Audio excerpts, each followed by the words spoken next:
सौभाग्य ज्योतिष व रत्न केंद्र प्रस्तुत करते हैं ग्रह दोष तथा उपाय। यदि आपकी भी कोई समस्या है तो आप आचार्य जी से संपर्क कर सकते हैं। सभी समस्याओं का समाधान जन्म राशि के आधार पर किया जाता है।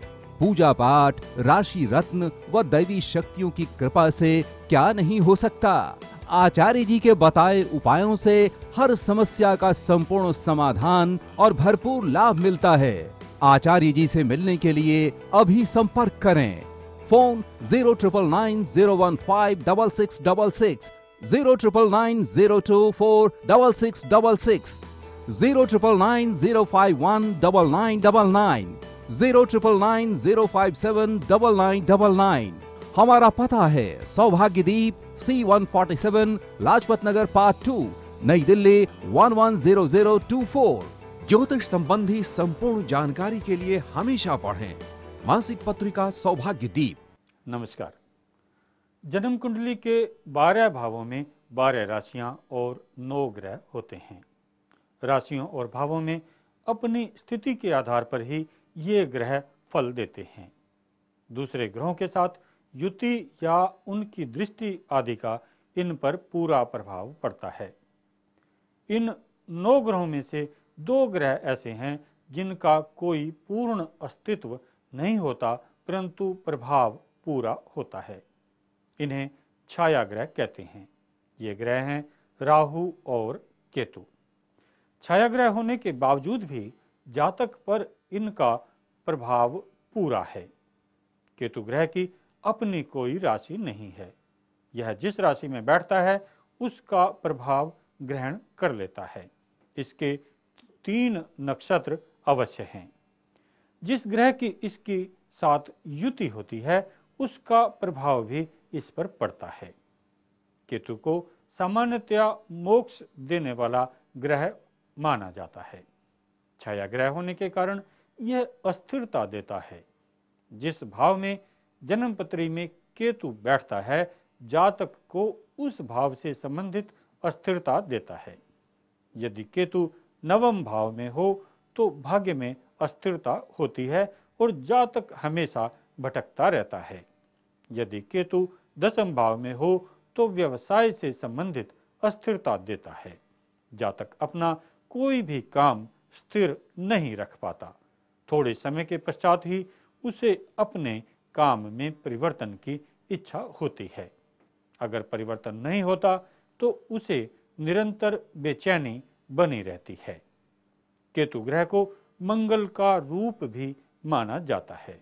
यह उत्कृष्टता देने वाला ग्रह है।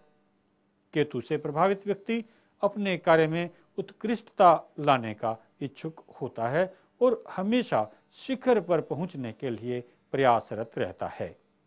केतु को यदि शुभ प्रभाव प्राप्त हो जाए तो यह व्यक्ति को दीर्घायु, सफल पदाधिकारी, उच्च पदासीन व प्रतिष्ठित व्यक्ति, पैतृक संपत्ति से युक्त, विदेश में भ्रमण करने वाला, निष्ठावान, धार्मिक विचारों वाला, पिता का आज्ञाकारी, ऐश्वर्यवान, सुखी तथा तीव्र बुद्धिमान व्यापारी बनाता है।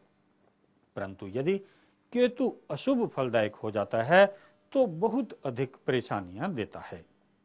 ऐसा व्यक्ति कमजोर शरीर वाला, दरिद्री, नशीले पदार्थों का सेवन करने वाला, बुज़दिल, गंदे स्थान पर रहने वाला, पैतृक संपत्ति का नाश करने वाला, विदेशों में भ्रमण करके अपने धन का नाश करने वाला होता है। वह एक स्थान या एक ही व्यवसाय में स्थिर नहीं रह पाता और बार बार परिवर्तन करने से हानि उठाता है। बंदर या कुत्ते के काटे जाने या किसी जंगली जानवर से नुकसान के कारण उसे हानि होती है। केतु ग्रह की इस अशुभता को दूर करने के लिए जो उपाय किए जाने आवश्यक होते हैं वे इस प्रकार हैं। अपने घर में केतु ग्रह का यंत्र लगाएं या गले में केतु यंत्र धारण करें। यदि आपका लग्न मेष, कर्क, सिंह, वृश्चिक, धनु या मीन है तो आप केतु ग्रह के रत्न लहसुनिया को केतु यंत्र के नीचे लगाकर धारण कर सकते हैं। यदि आपका लग्न इनमें से नहीं है तो आपको लहसुनिया धारण नहीं करना चाहिए। गलत रत्न के प्रयोग से अक्सर व्यक्ति को बहुत अधिक मानसिक अशांति झेलनी पड़ती है, इसलिए सावधानी बरतना आवश्यक है। केतु ग्रह के कुल 17,000 मंत्र पाठ पूरा होने पर जातक को इनका पूरा प्रभाव मिलता है।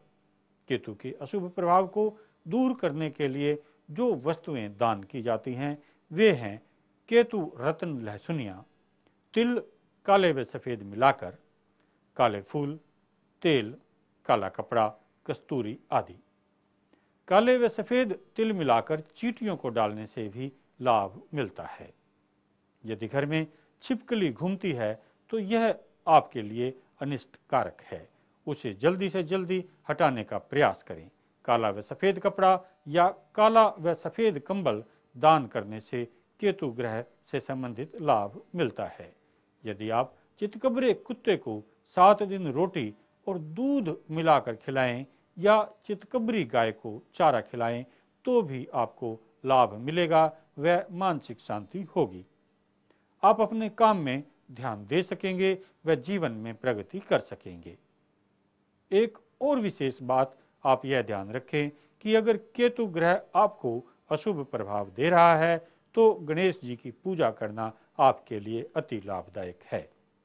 घर में आप श्वेतार्क गणपति की मूर्ति रखें व उसके सामने बैठकर ओम गंग गणपतिये नमः मंत्र का जप करें। इससे आपको निश्चित लाभ मिलेगा और जीवन में स्थायित्व आएगा। गणेश जी की कृपा होने से केतु ग्रह की भी प्रसन्नता मिलती है। केतु ग्रह की महादशा की कुल अवधि होती है 7 वर्ष। इसमें से कुछ तो बहुत ही अस्थिरता कारक होती है। मन को विचलित रखना इसका मुख्य लक्षण है। अकारण दुर्घटना में फंसना या अनावश्यक लड़ाई झगड़े में फंसना इसके दुष्परिणाम हैं। केतु की दशा में व्यक्ति की तंत्र व ज्योतिष आदि रहस्यमयी विधाओं में भी रुचि बढ़ती है। यदि आपकी केतु ग्रह की महादशा या अंतर्दशा चल रही है और केतु आपकी जन्मपत्री के अनुसार अनिष्ट प्रभाव देने वाला ग्रह है तो आपको इसकी शांति के लिए अवश्य प्रयास करना चाहिए ताकि आप अपने काम में पूरा ध्यान लगाकर जीवन में सुख शांति व समृद्धि प्राप्त कर सकें। यदि आपकी भी कोई समस्या है तो आप आचार्य जी से संपर्क कर सकते हैं। सभी समस्याओं का समाधान जन्म राशि के आधार पर किया जाता है। पूजा पाठ, राशि रत्न व दैवी शक्तियों की कृपा से क्या नहीं हो सकता। आचार्य जी के बताए उपायों से हर समस्या का संपूर्ण समाधान और भरपूर लाभ मिलता है। आचार्य जी से मिलने के लिए अभी संपर्क करें। फोन 09990156666, 09990246666, 09990519999, 09990579999। हमारा पता है सौभाग्यदीप C147 लाजपत नगर पार्ट 2 नई दिल्ली 110024। ज्योतिष संबंधी संपूर्ण जानकारी के लिए हमेशा पढ़ें मासिक पत्रिका सौभाग्यदीप।